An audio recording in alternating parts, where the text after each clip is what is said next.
Our job was to convince, let's say, Ecuador to accept $1 billion loan, convince the World Bank to give Ecuador $1 billion loan. 90% of that $1 billion would come back to the United States to pay for Halliburton, Bechtel, these kinds of, or these types of companies, to build the infrastructure, and then, which would only serve the wealthiest people in those countries. And then the country would be stuck with this huge debt, which over time would continue to be refinanced and get larger and larger and larger, so that in fact today, Ecuador owes more than 50% of its national budget just to pay down its debt service, which means there's very little money left to go to pay for the education or health services for the poor people, who are the ones who suffered from these projects. It was their rivers that were destroyed as we built hydroelectric plants. It was their land that was destroyed, and while a few of their people got wealthy, as a few of ours did. And so now they're saddled with this incredible debt that they can't possibly pay. And so we go in and demand our pound of flesh, very much like the mafia. That's why we called ourselves hitmen.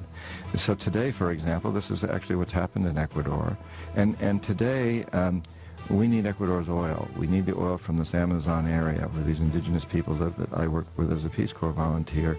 And we tell Ecuador, since you can't pay off your loans, what you need to do is turn over your Amazon to our oil companies.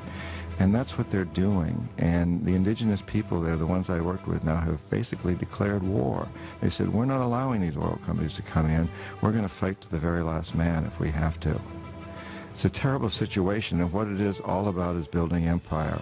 We've done this in every country around the world that has resources that we covet.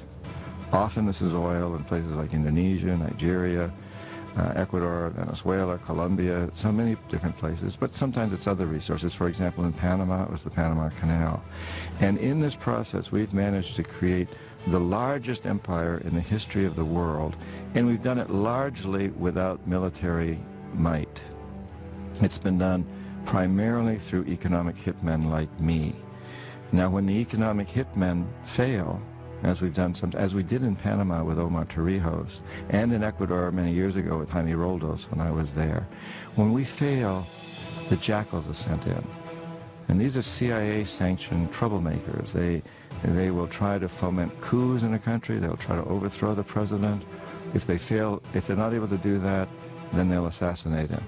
And Jaime Roldos of Panama, who was not overthrown, well, he was assassinated. And Omar Torrijos, Jaime Roldos of Ecuador, Omar Torrijos of Panama, the same thing happened. We economic hitmen failed, the jackals went in and assassinated these presidents. It happened with Allende in Chile, Arbenz in Guatemala, and it's part of what Vietnam was about. And when the jackals fail and the economic hitmen both fail, as in Iraq, the final step is for us to send in our young men and women to die and to kill. And that's what we're doing in Iraq today.